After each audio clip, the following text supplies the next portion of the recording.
ونعوذ بالله من شرور أنفسنا ومن سيئات أعمالنا من يهده الله فلا مضل له ومن يضلل فلا هادي له ونشهد أن لا إله إلا الله وحده لا شريك له ونشهد أن محمدا عبده ورسوله أرسله بالهدى ودين الحق ليظهره على الدين كله ولو كره المشركون اللهم صل على محمد وعلى آل محمد كما صليت على إبراهيم وعلى آل إبراهيم إنك حميد مجيد اللهم بارك على محمد وعلى آل محمد كما باركت على إبراهيم وعلى آل إبراهيم إنك حميد مجيد أما بعد فإن أصدق الكلام كلام الله وخير الهدي هدي محمد صلى الله عليه وسلم وشر الأمور محدثاتها وكل بدعة ضلالة وكل ضلالة في النار أعوذ بالله من الشيطان الرجيم بسم الله الرحمن الرحيم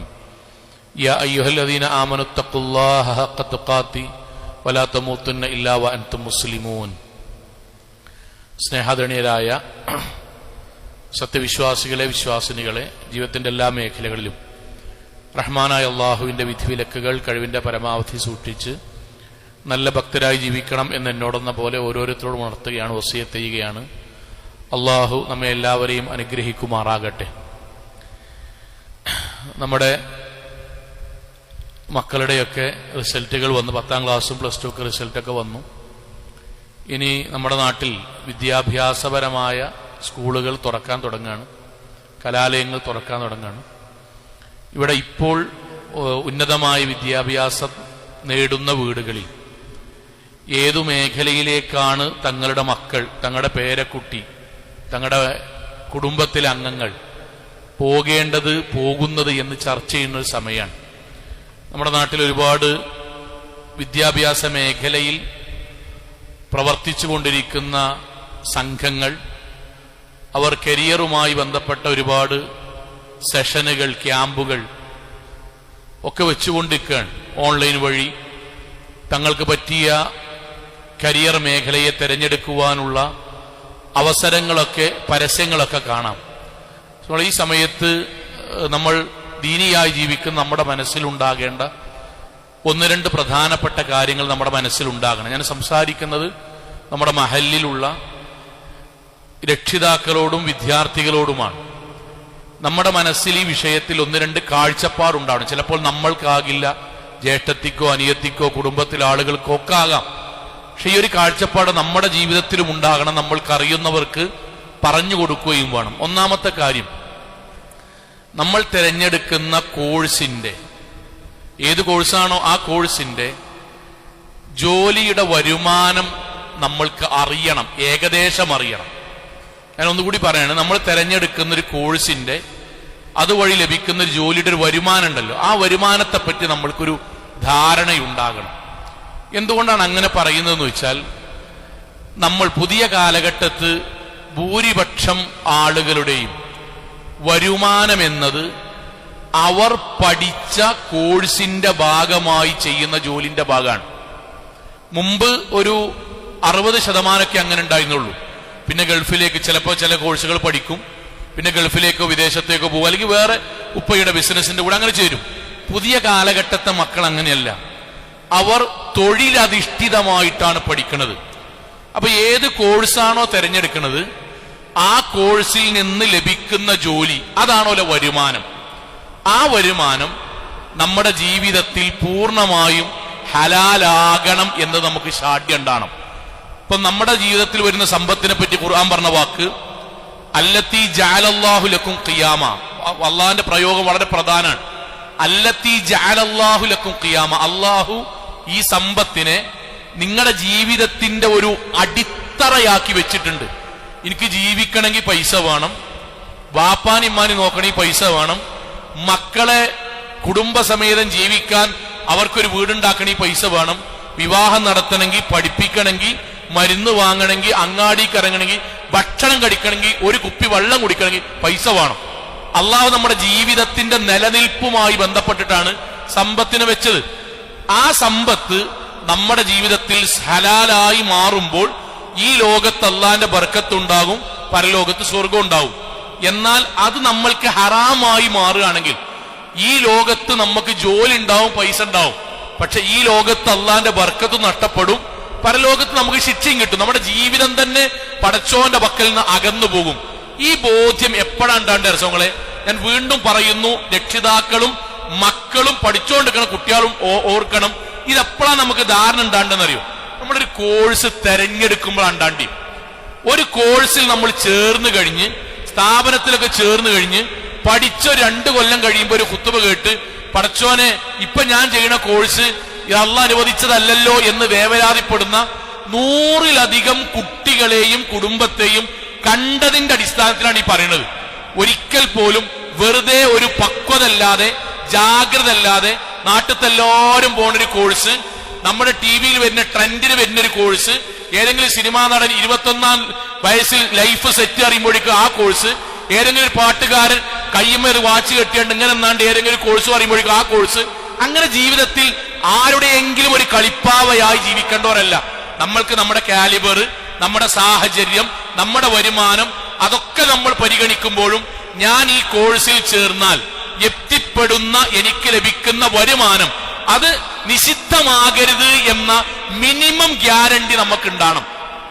പ്രവാചകന്റെ ഒരു വചനം വളരെ മനോഹരമായ വചനാണ്. പ്രവാചകൻ പറഞ്ഞു, നിഅമൻ, എത്ര സുന്ദരമാണ്, എത്ര മനോഹരമാണ്, എന്തൊരു ബർക്കത്താണ്, ബിമാലി സ്വാലിഹ്, നല്ല പൈസ, നല്ല പണം, നല്ല സമ്പത്ത്, എത്ര മനോഹരമാണ്. അടുത്ത വാക്കെന്നറിയോ? ലിർറജുലി സ്വാലിഹ്, അതൊരു നല്ല മനുഷ്യന്റെ കയ്യിലും കൂടി ആയാലോ. ഒരു നല്ല മനുഷ്യന്റെ കയ്യിൽ, ആ നല്ല മനുഷ്യനും നല്ല സമ്പത്തുമാകുക എന്നുള്ളതാണ് നമ്മുടെ ഒരു കോഴ്സ് തിരഞ്ഞെടുക്കുമ്പം നമ്മുടെ ജീവിതത്തിൽ ഏറ്റവും പ്രധാനമായും ആദ്യവും നമ്മുടെ മനസ്സിൽ ഉണ്ടാകേണ്ടി. രക്ഷിതാക്കളെ, കുട്ടികൾ ചിലത് പറയും, മക്കളോട് പറയും നമുക്ക് പരിഗണിക്കട്ടോ, എന്നിട്ടൊന്ന് അന്വേഷിക്കുക, ഇതുവഴി എന്താ ജോലി കിട്ടുക. സഹോദരങ്ങളെ, ഞാൻ എത്രയോ കുട്ടികൾ അവർ ചെയ്യുന്നൊരു കോഴ്സ് തിരഞ്ഞെടുത്തു, ചങ്ങൈമാരൊപ്പം കൂടിയിട്ട് എല്ലാവരും മഞ്ചേരിക്കോ ഒരു കോഴ്സ് ചെയ്തു. കുറച്ച് ആൾക്കാർ കോയമ്പത്തൂർ പോവുക, ചില ആൾക്കാർ UK നല്ല സംഭവമാണെന്ന് പറയും, 2026 എഴുതാൻ തുടങ്ങും, അപ്പോഴേക്ക് അവിടുത്തെ നിയമം മാറും. എന്താണോ കൂട്ടുകാരും ചങ്ങായിമാരും പറയണത് അതിന്റെ അപ്പുറത്ത് സ്വന്തമായൊരു പക്വതയും കാഴ്ചപ്പാടും ഇല്ലെങ്കിൽ ഹലാലോ ഹറാമോ ജീവിതത്തിൽ വേർതിരിയാതെ നമ്മൾ പോകേണ്ടി വരും. അതുകൊണ്ട് നമ്മുടെ മനസ്സിലുണ്ടാകുക, എത്രയോ കൂട്ടുകാർ അവരൊരു കോഴ്സ്, നല്ല പഠിക്കുന്ന കുട്ടിയാര് അവരൊരു കോഴ്സ് തിരഞ്ഞെടുത്ത് ആ കോഴ്സിന്റെ അവസാനം അവരുടെ ജീവിതത്തിൽ അവരുടെ ജോലിയായിട്ട് തന്നെ അവർക്ക് പരീക്ഷ എഴുതുന്ന ജോലി കിട്ടി എത്രയോ കുട്ടികളുണ്ട്. അവരുടെ ജീവിതത്തിൽ കരഞ്ഞുകൊണ്ട് ഖുത്ബയ്ക്ക് ശേഷം, ക്ലാസിന് ശേഷം, റമദാനിൽ അവസാനത്തെ 10 അള്ളാന്റെ മാർഗത്തിൽ തൗബ ചെയ്യണമെന്ന് പറയുമ്പം വന്നിട്ട് ഞാൻ ചെയ്യുന്ന ജോലി ഇന്ന ജോലിയാണ്, എന്താ നീ ചെയ്യാ സൗങ്ങളെ? അവർ പറയുമ്പോ എന്താ അറിയോ? നമുക്ക് എന്തൊരു സങ്കടാണ്. ഒരു മനുഷ്യൻ 10, 35, 40 വയസ്സാകുക, കേട്ടോ. അള്ളാന്റെ റസൂലിന്റെ ഹദീസ്, ലഅന അല്ലാഹ് ശപിച്ചു മൻ, ഒരുത്തനെ അള്ളാഹ് ശപിച്ചു പറഞ്ഞ പിന്നെ എടുക്കാല്ല, പടച്ചോൻ ശപിച്ചു എന്ന് എടുക്കാല്ല. ഏതെങ്കിലും ബാലരമയിലെ കഥാപാത്രം പോലെ ശപിച്ചു പോട്ട് അങ്ങനത്തെ വാക്കല്ല. അള്ളാഹ് ശപിച്ചു പറഞ്ഞാൽ പടച്ചോനെ പരിഗണിക്കൂല, സ്വർഗം കൊടുക്കൂല. മൻ, ഒരുത്തനെ ആക്കിൽ റിബ, പലിശ തിന്നുന്നവൻ, വമൂക്കിലഹു, തീറ്റിക്കുന്നവൻ. അടുത്ത വാക്കെന്താ അറിയോ? വകാതിബഹു, അതിന്റെ കണക്ക് എഴുതുന്ന ജോലി ചെയ്ത് വരുമാനമുണ്ടാക്കുന്നവൻ. അത് ഇന്റെ അഞ്ചനാണെങ്കിൽ ഇന്റെ അഞ്ചനിൽ പെട്ടു എന്നാണ്. അതിന്റെ അഞ്ചനാണെങ്കിൽ ഇന്റെ അഞ്ചൻ പെട്ടു. അത് ഞാൻ നാട്ടിലെ കുറെ ആൾക്കാരോട് ചോദിച്ചിട്ട് ഹലാലാക്കാൻ നിൽക്കണ്ട, എനിക്കറിയാലോ ഇതിന്റെ ഹദീസിന്റെ അർത്ഥം, നമ്മക്കറിയാലോ. അടുത്ത വാക്കെന്താ? ഷാഹിദൈഹി, അതിന് ഞാൻ വാങ്ങണില്ലെങ്കിലും സാക്ഷിയായിട്ട്, എന്റെ ചങ്ങായല്ലേ, മൂത്താപ്പാന്റെ കുട്ടിയല്ലേ, പോയിട്ടില്ലെങ്കിൽ മോശമല്ലേ, ഞങ്ങളുടെ ഒരു കമ്പനിക്കാരല്ലേ, ഞങ്ങളുടെ ഒരു പാർട്ടിയല്ലേ, ഷാഹിദൈഹി, സാക്ഷി നിൽക്കണം. കുല്ലുഹും സബ, ശിക്ഷയുടെ വിഷയത്തിൽ 4 പേരും സമാനമാണ്. ഇങ്ങനെ പറഞ്ഞ ഹദീസ് ഉണ്ടാകുമ്പോൾ നമ്മളോട് തോന്നുന്നു, നിന്റെ കുട്ടി ഓനെന്തൊക്കെ ഒരു കോഴ്സിന് ചേർന്നിക്കണ്, അതിന്റെ അവസാനം അക്കൗണ്ടിങ് ഒരു കുഴപ്പമില്ല കേട്ടോ, ഇസ്ലാം അനുവദിച്ചാണ്. ആ അക്കൗണ്ടിങ്ങിന്റെ ഭാഗമായി സ്പെസിഫൈ ചെയ്യുമ്പം അതിൽ ലാസ്റ്റ് കിട്ടുക ഈ ജോലിയാണെന്ന് പറയുമ്പോൾ അത് നമുക്ക് പാടില്ല, ബാക്കി നമുക്ക് പാടുണ്ട് എന്ന് പറയാനുള്ള തീരുമാനം നമുക്ക് ഉണ്ടാകണം. ഇതില്ലെങ്കിൽ നമ്മുടെ വരുമാനം, വീണ്ടും വീണ്ടും പറയുന്നു, എത്ര ഗൗരവത്തിൽ ഉൾക്കൊള്ളുന്നു എനിക്കറിയില്ല, നമ്മളുടെ ജീവിതത്തിന്റെ മുച്ചൂടും ഒരു വേള പടച്ചോന്റെ അനിഷ്ടത്തിന് കാരണമാണ്. ഒരു കാര്യമാണ്, വിവരമില്ലാതെ പക്വതയില്ലാതെ തോന്നിയ പോലെ ഒരു കോഴ്സ് എടുത്താണ് ലാസ്റ്റ് ഏതായാലും പായില്ലേ എന്ന് പറയുന്നത്. അയിമക്ക് നിൽക്കരുത്, നമ്മുടെ മഹലിൽ നിൽക്കരുത്. കുട്ടികളോട് പറയണം, മക്കളെ ദയവ് ചെയ്ത്, ദീനിന്റെ കാര്യമാണ്, നമ്മൾ ചെയ്യുന്ന ഒരു കോഴ്സിന്റെ അവസാനം നമുക്ക് ലക്ഷ്യമെങ്കിലും ഉണ്ടാകണം. ഇന്നത് നമ്മൾക്ക് കിട്ടണം, ഇന്നതാകണം. നമ്മുടെ വിദേശത്ത് പഠിക്കുന്നതിന്റെ കൂടെ ജോലി ചെയ്യുന്ന, പഠിക്കുന്നതിന്റെ കൂടെ, ഞാനൊരു തവണ മിമ്പറിൽ സംസാരിച്ചാണ്, സാന്ദർഭികമായിട്ട് ഒരിക്കൽ കൂടി സൂചിപ്പിക്കാൻ, പഠിക്കുന്നതിന്റെ കൂടെ അവിടെ ഒരു സൂപ്പർ മാർക്കറ്റിൽ ജോലി ചെയ്യാൻ അവൻ പഠിച്ച കോഴ്സാണ്. ആ കോഴ്സിന്റെ ഭാഗമായിട്ട് അവിടെ വരുന്ന ഗസ്റ്റുകൾക്ക്, സൂപ്പർ മാർക്കറ്റിൽ വരുന്ന ഗസ്റ്റുകൾക്ക് ഭക്ഷണം എടുത്തു കൊടുക്കുന്ന ജോലിയാണ്. അങ്ങനെ വലിയൊരു സൂപ്പർ മാർക്കറ്റാണ്. അതിൽ അവന് എടുത്തു കൊടുക്കേണ്ട ജോലി എന്താ അറിയോ? ഭക്ഷണം എടുത്തു കൊടുക്കുന്ന കൂട്ടത്തിൽ അവൻ ലഹരിയുടെ സാധനം കൂടി എടുത്തു കൊടുക്കണം. ഓൻ ഉപയോഗിക്കണ്ട, അവൻ ഉപയോഗിക്കണം, പക്ഷെ പൊട്ടിച്ചു കൊടുക്കണം, ഒഴിച്ചു കൊടുക്കണം. ഓന്റെ ജോലിന്റെ ഭാഗമാണ്. അവൻ നാട്ടിൽ നിന്ന് പഠിച്ച കോഴ്സിന്റെ ജോലിന്റെ ഭാഗമാണ്. അതല്ലാത്ത മേഖലയുണ്ട്, പക്ഷെ അവന് കിട്ടിയത് അതാണ്. അവിടെ നിന്ന് വിളിച്ചു, വിദേശത്തു നിന്ന് വിളിച്ചു, ഞാൻ ചെയ്യുന്ന ജോലി ഇന്നതാണ്, ഇത് നമുക്ക് പറ്റുമോ? അവനത് ചോദിക്കാൻ കാരണമുണ്ട്. ഞങ്ങളുടെ നാട്ടിൽ വന്ന് നിങ്ങൾ ക്ലാസ് എടുത്ത സമയത്ത്, കുട്ടിയായിരുന്നപ്പം ക്ലാസ് എടുത്ത സമയത്ത് ലഹരിയുമായി ബന്ധപ്പെട്ട് നബി 10 പേരെ അള്ളാഹുവും പ്രവാചകനും ശപിച്ചിട്ടുണ്ട് എന്ന് പറഞ്ഞെടുത്ത് കുടിക്കുന്നവൻ, കുടിപ്പിക്കുന്നവൻ, ഓരോന്നും അത് ഹാമിൽ അലൈഹ, അത് വഹിക്കുന്നവൻ, ആക്കിലു സമനിഹ, അതിന്റെ ഏതെങ്കിലും ഒരു വരുമാനം ഭുജിക്കുന്നവൻ. അപ്പൊ ഞാനിത് പൊട്ടിച്ചിട്ട് ഇങ്ങനെ ഒഴിക്കുമ്പം ഞാൻ അതിന്റെ വരുമാനം പറ്റല്ലേ, അതെനിക്ക് പറ്റുമോ? ഈ ചോദ്യം ആ കുട്ടിക്ക് ഈമാൻ ഉണ്ടായതുകൊണ്ട് ചോദിച്ചു. ശരി, അങ്ങനെ അവൻ എത്തിപ്പെടുമ്പം, നമ്മളൊരു കോഴ്സിന് പൈസ എടുക്കുമ്പം ബാപ്പാരന്മാരെ നമ്മൾ പറയണം, മോനെ ഇതിന്റെ അവസാനം പടച്ചോൻ ഇഷ്ടപ്പെട്ടൊരു ജോലി ആകണട്ടോ, അനക്ക് ഉറപ്പില്ലേന്നെങ്കിൽ നമ്മൾ പറയാനുള്ളൊരു ഗഡ്സ് നമുക്കുണ്ടാണ്. കുട്ടികളെ തെരഞ്ഞെടുക്കുമ്പോ എല്ലാവരും പാടെ റംഷീൽ എങ്ങനെയാണ്, സുബീൻ എങ്ങനെയാണ്, ഫാത്തിമ എങ്ങനെയാണ്, ഞങ്ങൾ 4 5 ആളും ഒന്നിച്ച് ബെഞ്ചും വരുന്നതാണ്, അതോടൊരു കോഴ്സ് അവർക്ക് 2 ദിവസം കൊണ്ട് തീരുമാനമാവും. പക്ഷെ നമ്മൾക്കുണ്ടാകുന്ന വരുമാനം ഹലാലാകണമെന്ന് നമുക്ക് ഉറപ്പുണ്ടാകണം, അല്ലെങ്കിൽ ജീവിതം പോവും. ഇത് നമ്മൾക്ക് പ്രത്യേകിച്ച് ഞാൻ പുതിയ കാലഘട്ടത്തിൽ പെൺകുട്ടികൾ വരാൻ, നല്ലവരായ പെൺകുട്ടികളെ നിങ്ങൾ നന്നായി പഠിക്കണം, അൽഹംദുലില്ലാഹ് ഉന്നതിക്കെത്തണം, നാട്ടിൽ മാതൃകയുള്ള കുട്ടികളാണ്. അത്രയും സന്തോഷവാനാണ്. ഞാൻ അധ്യാപകനാണ്. പഠിക്കണം എന്ന് കുട്ടികൾ നന്നായി പഠിക്കണമെന്ന് വാശിയുള്ള അധ്യാപകനാണ്. അതുകൊണ്ട് നിങ്ങൾ നന്നായി പഠിക്കണം, ആൺകുട്ടികളും പഠിക്കണം. പക്ഷെ ഒരു കാര്യമുണ്ട്, എന്താണെന്നറിയോ? നമ്മുടെ വരുമാനം ഹറാമാകുന്ന ഒരു പഠനം ബർക്കത്തുണ്ടാവില്ല, പരലോകം പോവും. ഇപ്പൊ നമ്മുടെ നാട്ടിൽ പെൺകുട്ടികൾക്ക് വേണ്ടി ഒരുപാട് കോഴ്സുകൾ വരുന്നുണ്ട് കേട്ടോ, ഓൺലൈനും ഓഫ്ലൈനൊക്കെ ആയിട്ട്. ഒക്കെ നമുക്ക് പരിശോധിക്കാം. ഞാൻ വീണ്ടും പറയണം, ഒക്കെ പരിശോധിക്കാം. അതിന്റെ എൻഡിങ് എന്താണ്? ആ ജോലി നമുക്ക് സംശയമുണ്ടോ? ഖത്തീബിനോട് ചോദിക്കാം, പണ്ഡിതന്മാരുടെ എടുക്കുക. നമ്മളെ മുഴുവൻ ആലിമീങ്ങളുടെ നമ്പർ ഒരു പള്ളിക്കമ്മനോട് ചോദിച്ചാൽ കിട്ടും. അറിവുള്ള വിജ്ഞാനമുള്ള പണ്ഡിതന്മാരോട് ചോദിക്കുക, ഇന്നതാണിത്. അപ്പോൾ ഒരു പറയും, ഇങ്ങനെ കോഴ്സ് ഞങ്ങൾ കേട്ടിട്ടില്ല, പുതിയതാണെങ്കിൽ എന്നാ ഒരാഴ്ച കൊണ്ടൊന്ന് പറഞ്ഞു, അല്ലെങ്കിൽ 3 ദിവസം കൊണ്ട് പറയും. അവരന്വേഷിച്ച് പറഞ്ഞുതരും. പറഞ്ഞു തന്നെ പണ്ഡിതന്മാരുടെ ബാധ്യതയാണ്. പറഞ്ഞു തരും, അല്ലെങ്കിൽ അറിയുന്ന പണ്ഡിതന് നമ്പർ കൊടുക്കും. ഇതെന്താ നരസങ്ങളെ, നമ്മുടെ നാട്ടിൽ എത്രയോ പെൺകുട്ടികളുണ്ട്, അവര് മഫ്തിയും പറഞ്ഞൊക്കെ ആയിരിക്കും. അവരുടെ ജോലി എന്തായിരിക്കും അറിയോ? ഒരു പെൺകുട്ടിയെ, ഒരു മുതിർന്നതാകട്ടെ പ്രായപൂർത്തിയായ ഒരു പെൺകുട്ടിയെ ആളുകളുടെ മുന്നിൽ അണിയിച്ചൊരുക്കി പ്രദർശിപ്പിക്കുന്ന ജോലി വരുമാനാക്കി ഏറ്റെടുക്കുക. അതെങ്ങനെ സുഖങ്ങളെ ഇസ്ലാമിയായിട്ട് പടച്ചോൻ എങ്ങനെ അനുവദിക്കുക? അള്ളാഹു ഒരു മനുഷ്യൻ ചെയ്യാൻ പാടില്ല എന്ന് പറഞ്ഞിട്ട്, ഒരു സഹോദരി ചെയ്യാൻ പാടില്ല എന്നിട്ട് കുറെ കാര്യങ്ങൾ പറഞ്ഞു. ചെയ്യാൻ പാടില്ല എന്നല്ല പറഞ്ഞ മുഴുവൻ കാര്യവും എന്റെ ജീവിതത്തിലെ വരുമാനത്തിന് വേണ്ടി ചെയ്യുക. എന്താണ്? ശരീരത്തിൽ ഒരു സഹോദരിയെ നിർത്തുക. പറയുന്നതിന് നല്ല ലജ്ജുണ്ട്, പക്ഷെ ആ ജോലി അതായതുകൊണ്ട് ശരീരത്തിന്റെ മാറിടം വലുതാക്കി കാണിക്കുന്നതിന് വേണ്ടി അവിടെ കുറെ കാര്യം ചെയ്യുക. പിൻഭാഗം വലുതാക്കി കാണിക്കുന്നതിന് വേണ്ടി അവിടെ കുറെ കാര്യം ചെയ്യുക. ശരീരത്തിൽ മുഴുവൻ ബാക്കിയുള്ളവർക്ക് ആകർഷിപ്പിക്കാൻ വേണ്ടി കുറെ പെയിന്റും കുറെ സംഗതികളും ചെയ്യുക. അവസാനം പിരികൊക്കെ ത്രെഡ് ചെയ്ത് ചുണ്ട് ഭാഗമൊക്കെ ബാക്കി മുടിയൊക്കെ കളർ ചെയ്ത് ആളുകൾ വരുമ്പോ അവരുടെ മുന്നിൽ ഇങ്ങനെ പ്രദർശന വസ്തുവായി ഈ വെപ്പിക്കുന്ന ജോലി ഉണ്ടല്ലോ, അതിന്റെ കുട്ടിന്റെ വരുമാനാകുക. അതെങ്ങനെ സുഖങ്ങളെ ഇസ്ലാമിയായിട്ട് അനുവദിക്കുക? ഖുർആന്റെ ആയത്താണ്, വലാ തബർറുജിന തബർറുജൽ ജാഹിലിയത്തിൽ ഊല. അബൂജഹലിന്റെ കാലഘട്ടത്തെ സ്ത്രീകൾ സ്വന്തം ശരീരം അണിഞ്ഞൊരുങ്ങി എല്ലാവരും എന്നെ നോക്കൂ, ഇതാ അതിനു വേണ്ടി ഞാൻ മൂക്കുത്തുത്തിക്കണ്, അതിനു വേണ്ടി ഞാൻ കളറൊടുത്തിക്കണ്, അതിന് വേണ്ടി ഞാൻ അരപ്പട്ട കെട്ടിക്കണ്, അതിനു വേണ്ടി ഞാൻ ശരീരത്തിന്റെ പല ഭാഗവും നിമ്നോന്നതികൾ വർദ്ധിപ്പിച്ചിട്ടുണ്ട്, ഇങ്ങോട്ട് നോക്കൂ എന്ന് പറയുന്ന അള്ള ശപിച്ച ജാഹിലിയ കാലഘട്ടത്തിലെ സ്ത്രീകളെ പോലെ നിങ്ങൾ പുറത്തേക്ക് ഇതുപോലെ അണിഞ്ഞൊരുങ്ങി ജീവിക്കരുത്. ഖുർആന്റെ ആയത്താണ്.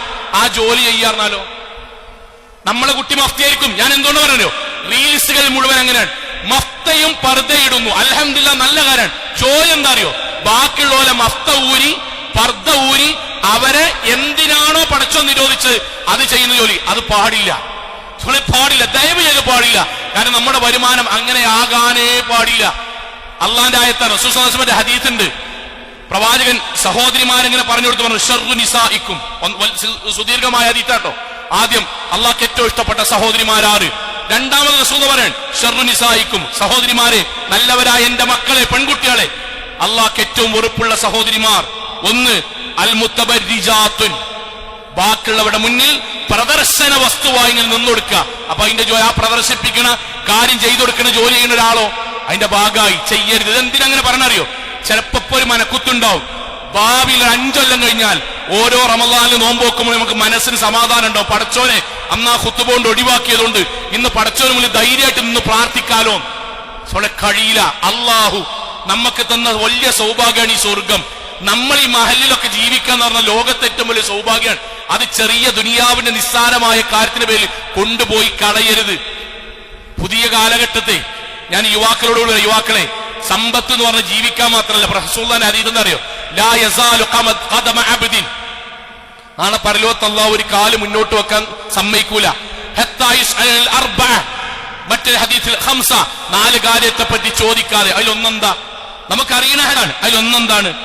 മിൻ വമാലിഹി മിൻ ഐന ഇക്തസബഹു, എവിടുന്നാ സമ്പാദിച്ചത്. പുതിയ കാലം, യുവാക്കളോട് പറയാൻ, പുതിയ കാലം. സോഷ്യൽ മീഡിയയിൽ നമ്മൾ നല്ല എഡിറ്റിംഗ് ഒക്കെ നടത്തുന്ന ആളുകളാണ്. അൽഹംദുലില്ലാഹ്, നല്ല കാര്യമാണ്. നമുക്ക് നമ്മുടെ ഖുത്ബകൾ, ക്ലാസുകൾ, കുടുംബ സംഗമങ്ങൾ, അതേപോലെ നല്ല കാര്യങ്ങളൊക്കെ എഡിറ്റ് ചെയ്യാം. പക്ഷെ എഡിറ്റിങ്ങിനെ ടോപ്പ് ആകുമ്പോഴേക്കും കുറച്ച് കഴിഞ്ഞാൽ കാണാം പിന്നെ നേരെ പോണ ഫീൽഡ് ഏതറിയോ? പിന്നെ നേരെ സിനിമാ ഫീൽഡ്. പിന്നെ പോയി ഒരു ഡോക്യുമെന്ററി ഒക്കെ ചെയ്ത്, ഡോക്യുമെന്ററി കുഴപ്പമില്ല, പക്ഷെ അതിന് ശേഷം പിന്നെ ഒരു ഷോർട്ട് ഫിലിമായി, പിന്നെ അതിന്റെ ഡയറക്ടറായി, പിന്നെ അതിന്റെ തിരക്കഥാകൃത്തായി, പിന്നെ അതിന്റെ പിന്നണി പ്രവർത്തകനായി, പിന്നെ അതിന്റെ പാട്ടുകാരനായി. ആണും പെണ്ണും ഒരുമിച്ച് നഗ്നതയോ അല്ലാത്തതോ ആയത് പരസ്പരം കട്ട് ചെയ്ത് അവനവന്റെ ജീവിതത്തിൽ നാട്ടുകാർക്ക് മുഴുവൻ പ്രദർശിപ്പിക്കുന്ന ഈ വരുമാനം എന്ന് മുതലാ തൗഹീദുള്ളവർക്ക് ഹലാലായത്? ഞാൻ ബോധ്യത്തിലാ ചോദിക്കണത്. എന്നാ തൗഹീദുള്ളവർക്ക് ഹലാലായത്? മദ്രസയുടെ മീറ്റിംഗില് ഒരു നാട്ടിൽ മദ്രസയുടെ വാർഷികത്തിന് ക്ലാസ് എടുക്കാൻ വേണ്ടി പോയപ്പോ അവർ ഡയറക്ടറെ ആദരിക്കുന്നു. മതപ്രഭാഷണം, ദീനീ പ്രഭാഷണം, ഡയറക്ടർ ആദരം. അവരുടെ ദാനം എന്താ അറിയോ? സാധുക്കളാട്ടോ, അവരെ കുറ്റം പറയില്ല. അവരുടെ ദാനം എന്താ അറിയോ? അദ്ദേഹം ഈ നിൽക്കുന്ന യുവാവ് ഏതൊരു കമ്പിന്റെ ഡയറക്ടറാണ്. നോക്കുമ്പോ അല്ല, ഒരു ഷോർട്ട് ഫിലിമിന്റെ ഡയറക്ടറാണ്. ആൾക്കാരെല്ലാം കൂടി പറഞ്ഞു സ്വീകരണം. സഹോദരങ്ങളെ, ആലോചിച്ച് നോക്കിൻ, നമ്മൾ ആലോചിച്ച് നോക്കിൻ, നമ്മുടെ ജീവിതത്തിൽ സിനിമാ ഫീൽഡ് അതിന്റെ ഭാഗമായിട്ട് വരുന്നൊരു കാര്യം ഒരായത്ത് കൊണ്ട് അത് ഹലാലാണ് എന്ന് തെളിയിച്ചാൽ, ഒരായത്ത് കൊണ്ട് ഹലാലെന്ന് തെളിയിച്ചാൽ ഓക്കെ, നമുക്ക് സമ്മതിക്കാം. പിന്നെന്താ അറിയോ? പുതിയ കാലാണ്. പുതിയ കാലം എഡിറ്റിങ്ങിനും ഈ പറഞ്ഞ സംഗതിക്കും ദീനിന്റെ മാർഗത്തിൽ ആയിരക്കണക്കിന് സാധ്യത ഉണ്ട്. ആയിരക്കണക്കിന് സാധ്യത. എന്താ സാധ്യതയ്ക്ക് മനസ്സ് പോകാത്ത? എന്താ സിനിമ മാത്രം കാണുന്നത്? എന്തേ കാരണറിയോ? താല്പര്യത്തിലേക്ക് ശൈത്താൻ വിളിക്കാണ്. നമ്മുടെ നാട്ടിലുള്ള ദീനിയായ എത്ര വലിയ പണ്ഡിതന്മാർ ഇപ്പൊ കഴിഞ്ഞ ഹജ്ജ് മുഴുവൻ ഓൺലൈനിൽ ഇതേപോലെ നമ്മളെപ്പോലെ ചെറുപ്പക്കാരായ യുവാക്കൾ അറഫയിലെ നൃത്തവും ജംറയിലെ കല്ലെറിയലും മിനായിലെ രാപ്പാർക്കലും സഅയും തവാഫും അവർ എഡിറ്റ് ചെയ്ത് ലോകത്തിന്റെ മുന്നിൽ കാണിക്കണ്ടല്ലോ. ലക്ഷോപലക്ഷം മനുഷ്യർ കണ്ടിനെ കൂടിയിട്ടുണ്ടല്ലോ. നമുക്ക് മാത്രം എന്താണ്? ചാടുന്നതും ആടുന്നതും മാത്രം എഡിറ്റ് ചെയ്താലേ നമ്മുടെ കപ്പാസിറ്റി ശരിയുള്ളൂ. അത് നമ്മുടെ കൂട്ടുകാർ നമുക്ക് ഉണ്ടായി കൊടുത്താൽ ടൈറ്റിൽ എഴുതുക, സംവിധാനം മുസ്ലിം പേര്, പിന്നണി ഗായകർ മുസ്ലിം പേര്, എഡിറ്റിംഗ് മുസ്ലിം പേര്. ആരാണി മുസ്ലിം? നമ്മുടെ വീട്ടിലേക്ക് വരുന്നത്. ശരിയാകൂല. നമ്മൾ ശരിക്ക് പറയാൻ ശരിയാവൂല. ഇത് കുറ്റപ്പെടുത്തി സംസാരിക്കല്ല. നമ്മുടെ വീടും നമ്മുടെ വരുമാനവും പടച്ചോൻ ഇഷ്ടപ്പെട്ടതല്ലെങ്കിൽ തലമുറയാണ് പടച്ചോൻ പിടികൂടുക. തലമുറയെ നമ്മൾ ശരിക്കും ബോധ്യം ഉണ്ടാകുക. അപ്പൊ ഒന്നാമത്തെ കാര്യം, നമ്മൾ എടുക്കുന്ന കോഴ്സ്, എന്ത് കോഴ്സ് ആയിക്കോട്ടെ, അതിന്റെ വരുമാനത്തെ പറ്റിയൊരു ധാരണയുണ്ടാകണം. ഒന്നാമത്തെ കാര്യം. രണ്ടാമത്തെ കാര്യം എന്താ അറിയോ? രക്ഷിതാക്കളോട് കൂടി പറയാൻ, വിദ്യാർത്ഥികളോടും, നമ്മൾ പോകുന്ന ക്യാമ്പസ് സ്ഥലം, നമ്മുടെ കുട്ടി പഠിക്കണ, പേരക്കുട്ടി പഠിക്കണ, മരുമകൾ പഠിക്കുന്ന, നമ്മുടെ കുടുംബത്തിൽ ജേഷ്ഠത്തിയോ അനിയത്തിയോ പഠിക്കുന്ന ക്യാമ്പസ് സ്ഥാപനം, അത് മിനിമം ഇസ്ലാമികമായി ജീവിക്കാനുള്ള കാര്യമെങ്കിലും അവിടെ ഉണ്ടാകണം. മിനിമം. ഞാൻ പറഞ്ഞ ഭയങ്കര ഭക്തല്ല, മിനിമം. സഹോദരങ്ങൾ, എന്താ ഈ പറയാൻ കാര്യം തരുമോ? നമ്മളെ ആഗ്രഹം എന്താ? അപ്പൊ നിങ്ങളൊക്കെ ആഗ്രഹം, നമ്മൾ നേർക്കുനേരം, ഞാനും ആപ്പിയാണല്ലോ, നമ്മൾക്ക് ആഗ്രഹം എന്താ? നമ്മളെ കുട്ടികൾ നന്നാണം. ഞാൻ ഈ പുതിയ കാലഘട്ടത്തിൽ രക്ഷിതാക്കള് സ്കൂളിൽ വന്ന് പറയണതും എന്തിനേറെന്നറിയോ? നമ്മളെ എൻട്രൻസ് കോച്ചിങ്ങിന് ഇസ്ലാമിക മര്യാദയുള്ള ക്യാമ്പസുകളിൽ എൻട്രൻസ് കോച്ചിങ്ങിന് കുട്ടികളെ ചേർത്തിട്ട് രക്ഷിതാക്കൾ എന്നിട്ട് പറയും, എൻട്രൻസ് പഠിക്കാൻ വലിയ റാങ്ക് കിട്ടാൻ മാത്രം കപ്പാസിറ്റി ഒന്നും കുട്ടിക്കില്ല. പക്ഷെ ഞാൻ കൊണ്ടുപോയി ചേർക്കണം എന്തിനറിയും മൗലവി? ആ ക്യാമ്പസ് സെറ്റപ്പാണ്. എൻട്രൻസ് ഒന്നും കിട്ടിയില്ലെങ്കിലും 3-4 കൊല്ലം കഴിഞ്ഞ് വരുമ്പോഴേക്കും ദീനിയാകുമല്ലോ, അത് മതി. അങ്ങനെ ആഗ്രഹിക്കുന്ന രക്ഷിതാക്കളുണ്ട്. അവിടെ നമ്മുടെ നല്ല കുട്ടികളെ നമ്മൾ ശരിക്കാലേക്കണം കേട്ടോ. നമ്മുടെ കുട്ടികളെ രക്ഷിതാക്കൾ പറഞ്ഞ സ്ഥിരം വാക്കുണ്ട്, +2 വരെ നമ്മളെ നാട്ടിലാവും ഓള് പഠിച്ച് ഉഷാറേനി മാഷെ, ഞങ്ങൾ വിളിച്ച പള്ളിക്കുണ്ടാവും, ഇവിടുത്തെ ഉദയത്തിന്റെ കാര്യത്തിനുണ്ടാവും, നമ്മൾ MSMന്റെ പരിപാടിക്കുണ്ടാവും, ISMന്റെ പരിപാടിക്കുണ്ടാവും, ഒക്കത്തിനുണ്ടാവും. ഇവിടെ വലിയ പരിപാടി വെച്ചാൽ ഓനോട് പറഞ്ഞവും വരുന്നു, വല്യാപ്പാനെ കൊണ്ടുപോകാണ്ടാവും, വല്യമാനെ കൊണ്ടുപോകാണ്ടാവും. ഓൻ ഇവിടുന്ന് പോയി. ഞങ്ങൾ വലിയ അതിർപ്പത്ത് കൊണ്ടാക്കിയത് അവിടെ. ഇപ്പൊ നിസ്കരിക്കാൻ തന്നെ ഞാൻ വിളിക്കണം പറഞ്ഞാൽ തന്നെ എന്തിനാ ഇപ്പൊ നിസ്കാരം എന്നൊക്കെ ചോദിക്കണ്. ഓളാകെ മാറി. ഓൾ ഇവിടുന്ന് പോയപ്പോഴുള്ള വേഷല്ല, ഓൾക്ക് ഇപ്പൊ പള്ളിക്കൊക്കെ തന്നെ വരണമെന്നില്ല. നമ്മൾ ശരിക്ക് പുതിയ കാലത്തില്ലേ ഉണ്ടാകുമ്പോ നമ്മൾ ഇതിനെപ്പറ്റി ആലോചിക്കണ്ടേ? ഉണ്ടെങ്കിൽ ഇതിനെപ്പറ്റി ആലോചിക്കണ്ടേ? ഇബ്രാഹിം അലൈഹി സ്വലാത്തു വസ്സലാമേ മകന് വേണ്ടി നിസ്കാരത്തിന് വേണ്ടി പ്രാർത്ഥിക്കുന്ന പ്രാർത്ഥന നമ്മൾ ശരിക്ക് നമ്മൾ കേൾക്കണം. ഇബ്രാഹിം നബിന്റെ പ്രാർത്ഥന അള്ളാഹുവിനോട് പറയട്ടോ, പടച്ചോനെ ഒന്നാമത്തെ വാക്കിട്ടോ, ഞാനിതാ എന്റെ മകനെ റബ്ബന അല്ലാഹുവേ ഇന്നി അസ്കൻതു മിൻ ദുർരിയത്തി ബിവാദിൻ ഗൈറു ദീ സറഇൻ, ഒരു കൃഷിയുമില്ലാത്തൊരു താഴ്വരയിലാണ് ഞാൻ എന്റെ മകൻ ഇസ്മായിലിനെയും ഹാജറ ബീവിയെയും ഉപേക്ഷിക്കണേ. ഈ വാചകം മനസ്സത് പോരുട്ടോ. അല്ലാഹുവേ ഒരു മനുഷ്യനുമില്ലാത്ത ഒരു സ്ഥലത്താണ് എന്റെ കുട്ടീനിന്റെ പെണ്ണുങ്ങളെ ഞാൻ ഉപേക്ഷിച്ചു പോണത്. അടുത്ത വാക്കിട്ടോ, അടുത്ത വാക്ക് ഇൻദ ബൈത്തിക്കൽ മുഹറം, പക്ഷെ ഹറം എടുത്തുണ്ട്. അതുകൊണ്ട് വാക്കിട്ടോ, അതുകൊണ്ട് റബ്ബനാ ലിയുഖീമുസ്സലാ, അതുകൊണ്ട് പടച്ചോനെ നീന്റെ കുട്ടിയെ നിസ്കാരം നിലനിർത്തുന്ന കുട്ടികളിൽ ഉൾപ്പെടുത്തണമേ നാഥ. അല്ലാഹുവേ ഇന്നെ കൊണ്ട് ചെയ്യാൻ പറ്റുന്ന എന്താണ്? അങ്ങാടി ഉണ്ട്, ഇങ്ങനെ വലിയൊരു അങ്ങാടി ഉണ്ട്. ഈ അങ്ങാടിയിൽ ഇവിടെ എന്റെ കുട്ടിനെ പാർപ്പിക്കാം, അവിടെ കൊണ്ടേ പാർപ്പിക്കാം. ഞാൻ ഹറമിന്റെ പരിസരത്ത് പാർപ്പിച്ചു. അള്ളാഹു ഇങ്ങോട്ട് പ്രാർത്ഥിക്കാൻ, അള്ളാഹുവേ ഹറമിന്റെ പരിസരത്ത് എന്റെ കുട്ടിനാക്കാന്നാണ് എനിക്ക് ചെയ്യാൻ പറ്റുന്നത്. ബാക്കി അള്ളാഹി നിസ്കാരക്കാരനാക്കണട്ടോ. നമ്മുടെ നാട്ടിൽ ഒരുപാട് സ്ഥാപനം ഉണ്ടാവും. ആ സ്ഥാപനത്തിൽ നമ്മൾ പരിഗണന കൊടുക്കണ്ട്. നമ്മുടെ കുട്ടിക്ക് പറ്റിയ നല്ല വിദ്യാഭ്യാസമുള്ള സ്ഥാപനം തന്നെ നോക്കണം. ആ നോക്കുന്നതിൽ അവർക്ക് ഇസ്ലാമിക വേഷം ധരിച്ചിട്ടും നിസ്കരിക്കാൻ പറ്റുന്നതും ജുമഅക്ക് പറഞ്ഞേക്കാൻ പറ്റുന്നതുമായ സ്ഥാപനം തെരഞ്ഞെടുക്കണം. ഇത് പറയുമ്പോൾ ചിലർക്ക് നല്ല പ്രയാസം ഉണ്ടാവും. അത് ചെയ്യാത്തതിന്റെ ഫലാണ് രക്ഷിതാക്കളെ തൗഹീദുള്ള മക്കളിൽ നിന്ന് നിരീശ്വരവാദികൾ ഉണ്ടാകാൻ തുടങ്ങി. കാരണം എന്താ അറിയോ? ദീനില്ല, ജുമഅല്ല, ക്ലാസുമില്ല. പിന്നെ അവിടെ എന്താ ഉണ്ടാകുക? ഓരോ ദിവസത്തിനും ആഘോഷം.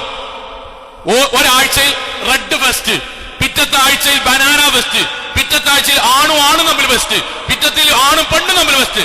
നിസ്കാരവും നോമ്പും ദീനും ഒന്നുമില്ലാത്തൊരു സ്ഥാപനത്തിൽ ആവർത്തിച്ച് ഇത് വന്ന് ഓരോ സെമസ്റ്ററിലും ആഘോഷം, ഓരോ കുട്ടിന്റെ ബർത്ത്ഡേക്കും ആഘോഷം, ഓരോ അധ്യാപകന്റെ ബർത്ത്ഡേക്കും ആഘോഷം, ഓരോ സ്ഥാപനത്തിന്റെ ബർത്ത്ഡേക്കും ആഘോഷം. 365 പഠിപ്പുള്ള 200 ദിവസത്തിൽ 100 ദിവസം ആഘോഷം. ആ കുട്ടിക്ക് നാട്ടിൽ വന്ന നിസ്കാരം വെറുപ്പാണ്, ദീന് വെറുപ്പാണ്, ഇസ്ലാമിക വേഷം വെറുപ്പാണ്. പെരുന്നാളിന്റെ ഖുത്ബ ആകെ 25 മിനിറ്റ് ഉണ്ടാകുക. നിസ്കാരം കഴിഞ്ഞ് ഇറങ്ങിപ്പോണം. അവിടെ ചർച്ച ഉണ്ടായിട്ടൊന്നല്ല, ഇറങ്ങിപ്പോണം. പിന്നെ നാട്ടിൽ നടക്കുന്ന ഗാനമേളക്ക് ഏതെങ്കിലും നാട്ടിലത്തെ ഏതെങ്കിലും മുസ്ലിം പാട്ടാരൻ വരുന്നുണ്ട് പറഞ്ഞാൽ 50 മിനിറ്റ് കാത്തിക്കുന്ന അയാൾക്ക് പെരുന്നാൾ ഖുത്ബക്ക് 5 മിനിറ്റ് കൊണ്ട് ഇറങ്ങിപ്പോണം. എന്തേ? മനസ്സങ്ങനെയായി. നമ്മളെ ക്യാമ്പസുകൾ തെരഞ്ഞെടുക്കുമ്പം ദയവ് ചെയ്ത് നമ്മൾക്ക് ചെയ്യാൻ പറ്റുന്ന കാര്യം നമ്മൾ ചെയ്യണം. ഇന്ന നഫ്സല അമ്മാറത്തും ബിസൂ, തെറ്റിനോട് മനുഷ്യന്റെ മനസ്സ് ചായും. യുവത്വ കാലഘട്ടം, വിദ്യാർത്ഥി കാലഘട്ടം പ്രത്യേകിച്ച് അവിടെ മിനിമം നിസ്കരിക്കാൻ നമ്മൾ പോകണം, ചോദിക്കണം. കുട്ടിക്ക് നിസ്കരിക്കാൻ പറ്റൂലേ? ഇസ്ലാമിക വേഷം പറ്റൂലേ? ഓൾക്കും എന്താ പെൺകുട്ടിയാണ് ആൺകുട്ടിയായിക്കോട്ടെ ജുമഅക്ക് ആ സമയത്തൊന്ന് പോകാൻ അനുവാദം എന്താണ് കേട്ടോ? പറ്റൂലേ? വേറെ സ്ഥാപനത്തിൽ ചേർക്ക സോങ്ങളെ എന്താ മനസ്സിലുണ്ടാണ്ടറിയോ? എന്റെ കുട്ടി ഒരു കോഴ്സ് തെരഞ്ഞെടുക്കുമ്പോ ആ കോഴ്സിന്റെ പേരിൽ കാലത്തിനിടക്കെങ്ങാൻ എന്റെ കുട്ടി മരിച്ചാൽ ദീനില്ലാത്ത പടച്ചോൻ ലോകത്ത് ഏറ്റവും വെറുപ്പുള്ള കുഫറിന്റെ ചിന്താഗതിയായിട്ട് മരിക്കുന്ന കുട്ടിയാകരുത്. നമുക്കറിയുന്നൊരു സംഭവം കൂടി പറഞ്ഞ് അവസാനിപ്പിക്കാം. 100 ആളെ കൊന്നില്ലേ? ഇസ്ലാമിക ചരിത്രത്തിൽ 100 ആളെ കൊന്നില്ലേ? ഒരാൾ അദ്ദേഹം പണ്ഡിതനോട് വന്നിട്ട് ചോദിക്കണില്ലേ, ഞാൻ 100 ആളെ കൊന്നു, എനിക്ക് അള്ളാഹ് പുറത്തു തരുമോ? പുറത്തു തരും എന്ന് പറഞ്ഞ പണ്ഡിതൻ അതിന് ശേഷം ഒരു വാചകം പറയുന്നുണ്ട്. എന്താ വാക്കെന്നറിയോ? അതാണ് നമ്മുടെ മനസ്സിലുണ്ടാണ്ടത്. അള്ളാഹ് എനിക്ക് പുറത്തു തരും, പടച്ചോണ്ട് തേടിക്കോ, തൗബ ചെയ്താൽ മതി, ആത്മാർത്ഥ തൗബ ചെയ്താൽ മതി, പിന്നെ കൊലപാതകം നടത്തരുത്. അടുത്ത വാക്കെന്നറിയോ? ഈ നാട്ടിൽ നിന്ന് പോണം. ഈ 101ാമത്തെ കൊലപാതകം നടത്താതെക്കണമെങ്കിൽ, തൗബ ചെയ്തിട്ട് വീണ്ടും തെറ്റ് വരാതെക്കണമെങ്കിൽ ഈ നാട്ടിൽ നിന്ന് പോകണം. വലാ തർജി ഇലാ അർളിക്, പിന്നെ അങ്ങോട്ട് വരരുത്. എന്തേ കാരണം? ഫഇന്നഹാ അർളു സൂ, ഇവിടെ വന്നാൽ വീണ്ടും കേടരും. നമ്മളെ കുട്ടി ഒരു ക്യാമ്പസ് പോണു, എല്ലാ തോന്നിയാസവും പഠിക്കണു, സോളെ തിരിച്ചു വന്നാൽ ദീനിയാകെ പ്രയാസാണ്. ഞാൻ എന്റെ മക്കളോട്, മക്കളെ ഇപ്പത്തെ ഹരത്തിൽ നമ്മൾ എന്താ തോന്നറിയോ? അവിടെ ഭയങ്കര പഠിപ്പാണ്, അവിടേക്ക് പോണ്ട, കുതിരളിക്കാൻ പറ്റിയ സ്ഥാപനം. നിങ്ങൾ അങ്ങനെ പോയോരോട് ചോദിച്ചോക്കൊണ്ടി ഭാവി എന്തായിക്കണ്. നമുക്ക് ഇപ്പൊ തോന്നുന്നത് അറിയോ? ഇപ്പൊ തോന്നും ജീവിതത്തിൽ പരമാവധി പഠിക്കാതെ പരമാവധി അലമ്പായി ജീവിക്കലാണ് ഹരം. അതിന് പറ്റിയ 4 ചങ്ങായിമാരും 5-4 കൊല്ലത്തെ ആയുസേ ഉണ്ടാവുള്ളൂ. 5-4 കൊല്ലത്തെ ജീവിതത്തിൽ കണ്ണുനീരോടുകൂടി പ്രാർത്ഥിക്കും, പടച്ചോനെ ഒന്നങ്ങോട്ട് പോയില്ലെങ്കിൽ, ഏതായിക്കോട്ടെ സ്ഥാപനം, എന്ത് സ്ഥാപനം ആയിക്കോട്ടെ, നമുക്ക് ജീവിതത്തിൽ കുറച്ച് കഴിഞ്ഞാൽ പെട്ടെന്നാണ്, പ്രത്യേകിച്ച് ആൺകുട്ടിയോട് പറയാൻ, നമ്മുടെ ജീവിതത്തിൽ പെട്ടെന്നാണ് നമ്മുടെ സ്വഭാവത്തിലും കാഴ്ചപ്പാടിലും വ്യത്യാസം വരിക.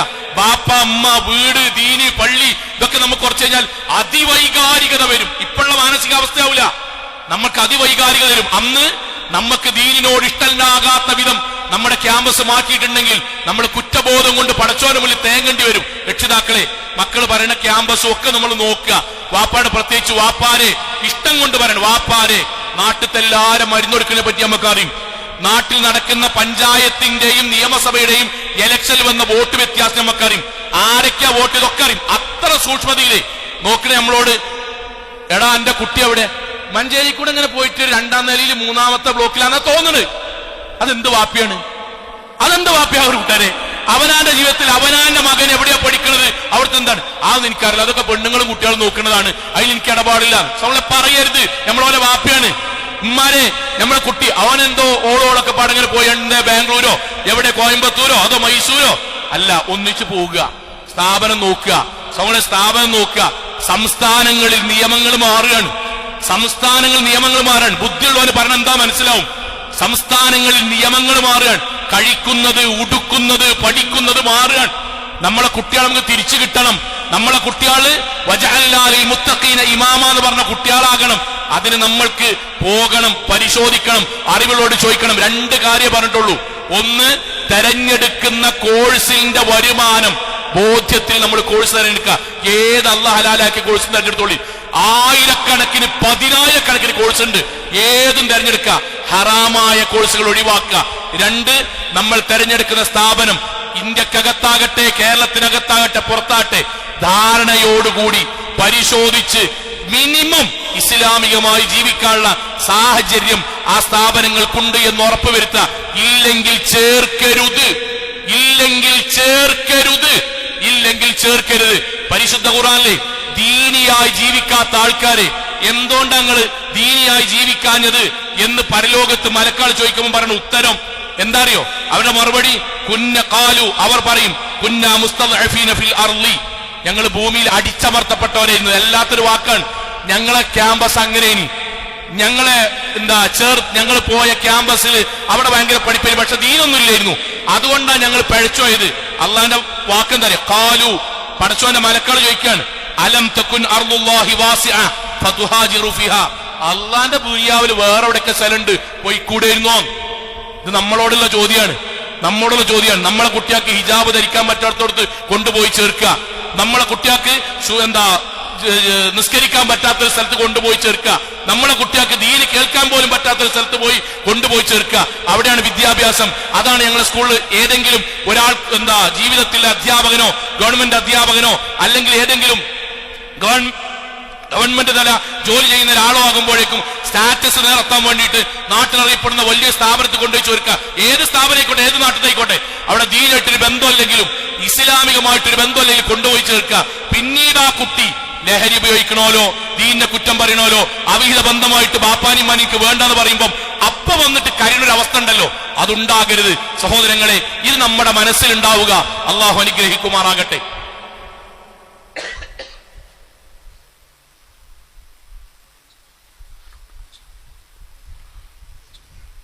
അൽഹംദുലില്ലാ വസ്സലാത്തു വസ്സലാമു അലാ റസൂലില്ലാ വഅലാ ആലിഹി വസ്വഹബിഹി അജ്മഈൻ അമ്മാ ബഅദ തഖ്വല്ലാഹി ഹിബാല്ലാഹ്. ഒരിക്കൽ കൂടി അള്ളാഹുവിനെ സൂക്ഷിച്ചുകൊണ്ട് ജീവിക്കണം എന്ന് ഉണർത്തുകയാണ്. സഹോദരങ്ങളെ, ഞാൻ ഈ പറയുന്നത് ഇനി നമ്മുടെ മഹലിന് വേണ്ടി, ഈ പറഞ്ഞതിന്റെ ബാക്കി എന്നോണം ഒന്നുകൂടി സ്ട്രെസ് ചെയ്ത് നമ്മുടെ മഹലിന് വേണ്ടി മാത്രമാണ്. നമുക്ക് അള്ളാഹു ഒരുപാട് മക്കളെ തന്നല്ലോ, വിദ്യാർത്ഥികളോട് കൂടി വേണ്ടിയിട്ടാണ് പറഞ്ഞത്. അതിൽ നമ്മൾ മക്കൾക്ക് ഏത് കോഴ്സ് പഠിപ്പിക്കുമ്പോഴും അതിന്റെ കൂടെ അള്ളാഹുവിന്റെ ദീൻ പഠിക്കാൻ ഒരു സൗകര്യം നമ്മൾ ചെയ്യണം. ഓൺലൈൻ ആകാം, ഓഫ്ലൈൻ ആകാം, ദീനും കൂടി നമ്മളെ കുട്ടികളെ പഠിപ്പിക്കണം. രണ്ടാമത്തെ ഓപ്ഷൻ, ദീൻ പഠിക്കുന്ന കോഴ്സിന് നമ്മൾ ഒരു കുട്ടിനെങ്കിലും വിടാൻ താല്പര്യം നമ്മളെ കുട്ടികൾക്ക് ഉണ്ടാക്കണം. ഞാൻ പറയുന്നത് ശരിക്ക് കറക്റ്റാക്കി പറയണ്. നമുക്ക് 4 മക്കളുണ്ട്, 4 മക്കളെയും നമുക്ക് ഏത് കോഴ്സിലും പറഞ്ഞേക്കാം അള്ളാഹ് അനുവദിച്ച. പക്ഷെ ഒരു കുട്ടിനെങ്കിലും സഹോദരങ്ങളെ ഒരു മനസ്സിലൊരു നീയത്തുണ്ടാകണം, അവർ മതപരമായ പണ്ഡിതന്മാരായി വരണമെന്ന്. അള്ളാഹു അവർക്ക് ജോലി എടുക്കും. നമ്മളൊക്കെ അതിന് സാക്ഷികളാണ്, അനുഭവസ്ഥരാണ്. ഇതെന്തിനാ പറയണമെന്ന് അറിയും? നിങ്ങൾ വെറുതെ ആലോചിക്കുക, നമ്മുടെ മലപ്പുറം ജില്ലയിൽ നമ്മളെ എടവണ്ണ എന്ന് പറഞ്ഞ പ്രദേശത്തിന്റെ ചുറ്റുഭാഗത്താണ്, ഒരു 50 കിലോമീറ്റർ ചുറ്റുഭാഗത്താണ് ഈ കേരളത്തിലെ മുഴുവൻ പണ്ഡിതന്മാരുണ്ടായത്. 50 കിലോമീറ്റർ റൗണ്ടിലാണ് കേരളത്തിലെ മുഴുവൻ തൗഹീദി പണ്ഡിതന്മാരുണ്ടായത്. കേരളത്തിൽ ഇന്ന് രചിക്കപ്പെട്ട 10,000 പുസ്തകങ്ങൾ ഉണ്ടായത്. കേരളത്തിൽ ഇന്ന് എഴുതപ്പെട്ട തഫ്സീർ നമ്മൾ ഈ പരിസരങ്ങളിൽ നിന്നാണ് ഉണ്ടായത്. കേരളത്തിൽ ഇന്ന് നമ്മളൊക്കെ ഹിദായത്തിലേക്ക് വരാൻ കാരണമായ പണ്ഡിതന്മാർ മുഴുവൻ ഉണ്ടായത് ഈ 50 കിലോമീറ്റർ പരിസരത്താണ്. അവിടെ നിൽക്കരുത്. നമുക്കിപ്പോ ജീവനുണ്ട്, നമുക്ക് മക്കളുണ്ട്. സോ ഞാനിത് എന്തിനത് പറഞ്ഞറിയോ? ഒരാളെങ്കിലും അവനാന്റെ കുട്ടികളെ, നമുക്ക് 3 കുട്ടികളുണ്ട്, ഒരു കുട്ടിന്റെ മനസ്സിലെങ്കിലും ചെറുപ്പം മുതൽ, പകുതി മുതൽ ദീനിനോട് ഒരു ദീനി പണ്ഡിതനാകണം. അതോടൊപ്പം അള്ളാഹു ഉറപ്പായിട്ട് ഞങ്ങൾ വരുമാനം തരും. അല്ലാത്ത സ്വാഭാവികമായി മറ്റു കുട്ടികൾക്കോ അവർക്ക് ഓൺലൈനിലൊക്കെ ആയിട്ട് ദീനി പഠിക്കാം. പക്ഷെ ഒരാളെ ദീനിയായി പണ്ഡിതനാകാൻ ഒന്ന് നീയത്ത് വെച്ചു നോക്കൂ. ഞാൻ ഈ ഖുത്ബ കൊണ്ട് ഉദ്ദേശിക്കുന്നത് ഒരു രക്ഷിതാവെങ്കിലും തീരുമാനിക്കണമെന്നാണ്. എന്തുകൊണ്ടാണ് സ്വങ്ങളെ വിദ്യാർത്ഥികളോട് പറയാൻ? നമ്മൾ ചിലപ്പോൾ ദീനിയായ ഒരു കോഴ്സ് എടുക്കും, ബാക്കിയുള്ള കളിയാക്കും. നിങ്ങൾ അഭിമാനത്തിൽ നിന്നോളി. കള്ളുടിക്കണവനെ കളിയാക്കല്ല, കള്ളുടിക്കൂല എന്ന് പറഞ്ഞവനെ കളിയാക്കലുള്ളൂ. ജുമാക്ക് നേരം വൈകിയവനോട് ആരും കളിയാക്കൂല, നേരത്തെ പോകുന്നവനോട് ജി വലിയ മുത്തക്കി എന്ന് പറയുള്ളൂ. അപ്പൊ നമ്മൾ തെരഞ്ഞെടുക്കുന്ന കോഴ്സ് നന്നാവുമ്പോഴേ ബാക്കിയുള്ളവർ കളിയാക്കുള്ളൂ. നമ്മൾ തെരഞ്ഞെടുക്കുന്ന കോഴ്സ് നന്നായതുകൊണ്ടാണ് ബാക്കിയുള്ളവർ കളിയാക്കുക. സഹോദരങ്ങളെ, മനസ്സിൽ ആലോചിക്കണം എന്നറിയോ? ഞാൻ പറഞ്ഞ പേര് അറിയാത്ത ആരും ഇവിടെ ഉണ്ടാവില്ല കേട്ടോ. ഇമാം ബുഖാരി, ഇമാം മുസ്ലിം, അബൂദാവൂദ്, തിർമിദി, നസായി റഹ്മത്തുള്ളാഹി അലൈഹിം, 5 ആൾക്കാർ കേട്ടോ. ഈ 5 ആൾക്കാരെ അറിയാത്ത ആരും ഉണ്ടാവില്ല. ഓക്കെ, ഈ 5 ആളുകൾ നമ്മുടെ കാലഘട്ടത്തിൽ ജീവിച്ചവരല്ല, നമ്മളപ്പാന്റെ കാലത്ത് ജീവിച്ചതല്ല, വർഷങ്ങളുടെ മുമ്പ് ജീവിച്ചവരാണ്. ഈ 5 ആളുകളുടെ കാലഘട്ടത്ത് എത്രയോ വർഷങ്ങൾക്ക് മുമ്പ് ജീവിച്ച ഇവരുടെ പേര് എന്തുകൊണ്ടാണ് നമുക്ക് കിട്ടിയത്? ഇവരുടെ പേരുകൾ നമ്മുടെ മക്കൾക്ക് പലർക്കും ഇടാനുള്ള കാരണം എന്താ? ഒറ്റ കാരണമാണ്, അവർ പണ്ഡിതന്മാരായി, ഇസ്ലാമിക പണ്ഡിതന്മാരെ ചേർത്ത് വായിക്കണം. അറിയോ? ഈ 5 ആളുകളുടെ കാലഘട്ടത്തും കോടാനുകോടി സമ്പത്തുള്ള മുതലാളിമാരില്ലേനിയോ? ഓലെ പേരാർക്കെങ്കിലും അറിയോ? ഇമാം ബുഖാരിന്റെ കാലഘട്ടത്തെ ഏറ്റവും വലിയ ലോകത്തെ മുതലാളി അറിയോ? എന്തേ അറിയാത്തത്? ഇമാം മുസ്ലിം റഹ്മത്തുള്ളാഹി അലൈഹി ശിഷ്യനും ഗുരുവാണ്. എന്തേ അവരുടെ കാലഘട്ടത്തിൽ ജീവിച്ച വലിയ മുതലാളി, അന്നത്തെ ഭരണാധികാരി, എന്തേ അറിയാത്തത്? അറിയോ? യർഫഉല്ലാഹു അല്ലദീന ആമനൂ മിൻകും വല്ലദീന ഊതുൽ ഇൽമ ദറജാത്ത്.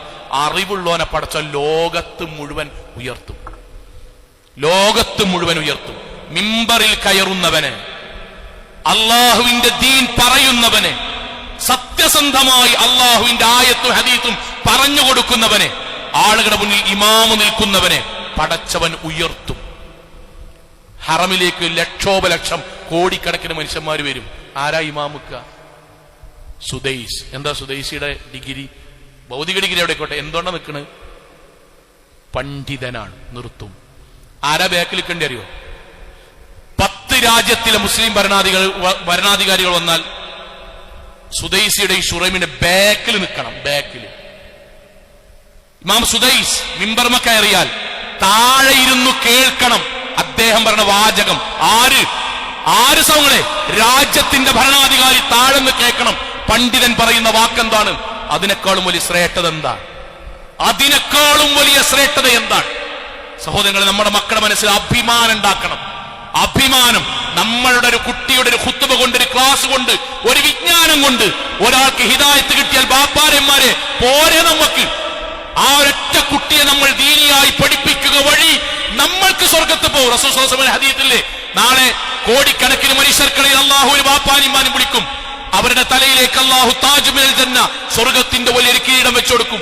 സാധുക്കളായ മാതാപിതാക്കൾ നിറക്കണ്ണുമായി അള്ളാഹിനോട് ചോദിക്കും, മാഹാദാ, പടച്ചോനെ, ചിലർക്കൊന്നും ലഭിക്കാത്ത, ചില സഹാബാക്കൾക്ക് ലഭിക്കാത്ത, ചില അമ്പിയാക്കന്മാർക്ക് ലഭിക്കാത്ത സ്വർഗത്തിലെ ഏറ്റവും ഉന്നതമായ ഈ താജ് മിനൽ ജന്ന, സ്വർഗത്തിന്റെ കിരീടം എന്തേ ഈ നാട്ടിലെ സാധാരണക്കാരായ എനിക്കും പെണ്ണുങ്ങൾക്ക് എന്തേ കിട്ടാൻ കാരണം?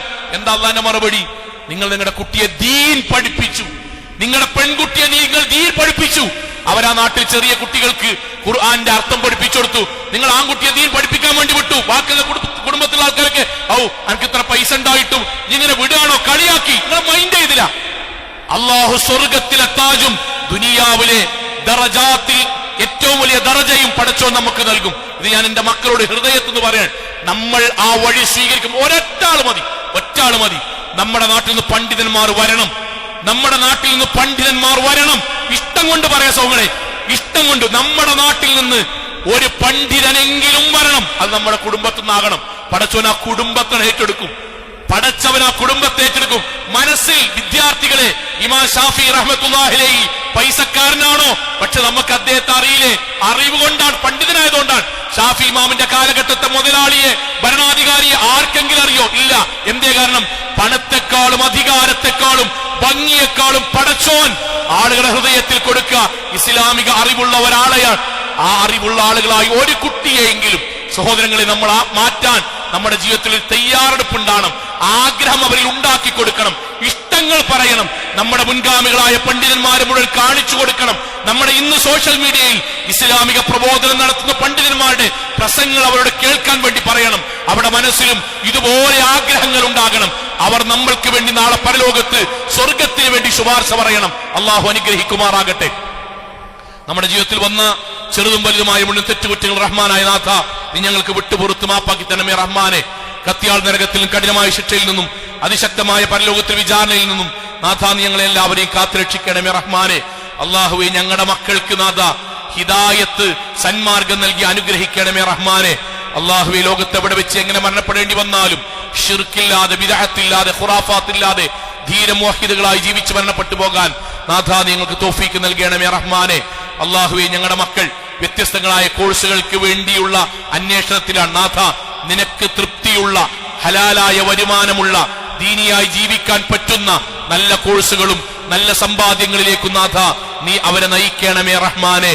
അള്ളാഹുവെ, ഞങ്ങൾ ഇവിടെ പറഞ്ഞുപോയ രക്ഷിതാക്കൾ, ഉസ്താദുമാർ, ഞങ്ങളുടെ ജീവിതത്തിൽ സഹായിച്ച ഒരുപാട് ആളുകൾ, ഞങ്ങളുടെ മഹല്ലിൽ തൗഹീദിന്റെ വെളിച്ചം പാകിയ ഒരുപാട് പണ്ഡിതന്മാർ, റഹ്മാനായ നാഥ നീ അവർക്കെല്ലാം സ്വർഗം നൽകി അനുഗ്രഹിക്കണമേ റഹ്മാനെ. അള്ളാഹുവെ, ഗൾഫ് നാടുകളിൽ സാഹചര്യങ്ങൾ കൊണ്ട് ബുദ്ധിമുട്ടുന്ന ഒരുപാട് ആളുകളുണ്ട്. തൊഴിൽ നഷ്ടപ്പെട്ട ആളുകളുണ്ട്. വരുമാനം കുറഞ്ഞ ആളുകളുണ്ട്. എല്ലാ പ്രയാസങ്ങളിൽ നിന്ന് ദൂരീകരിക്കുകയും വരുമാനങ്ങളിൽ ഹലാലായ വർധനവ് നൽകി അനുഗ്രഹിക്കുകയും ചെയ്യണമേ റഹ്മാനെ. അള്ളാഹുവെ, ഞങ്ങളുടെ എല്ലാവരുടെയും സമ്പത്തിൽ അള്ളാഹുവെ ഹലാലായ വർധനവും ബർക്കത്തും നൽകി അനുഗ്രഹിക്കണമേ റഹ്മാനെ. രോഗം കൊണ്ട് ബുദ്ധിമുട്ടുന്ന ആളുകൾ, ശാരീരികമായി പ്രയാസമുള്ള ആളുകൾ, സാമ്പത്തികമായും കുടുംബപരമായും പ്രയാസങ്ങൾ അനുഭവിക്കുന്ന ആളുകൾ, എല്ലാവരുടെയും പ്രയാസങ്ങൾ റഹ്മാനായ നാഥ നീ ദൂരീകരിക്കണമേ റഹ്മാനെ. اللهم اغفر للمؤمنات والمسلمين والمسلمات الأحياء منهم والأموات إنك مجيب دعوات يا قاضي الحاجات. اللهم أجرنا من النار، اللهم أجرنا من النار، اللهم أجرنا من النار.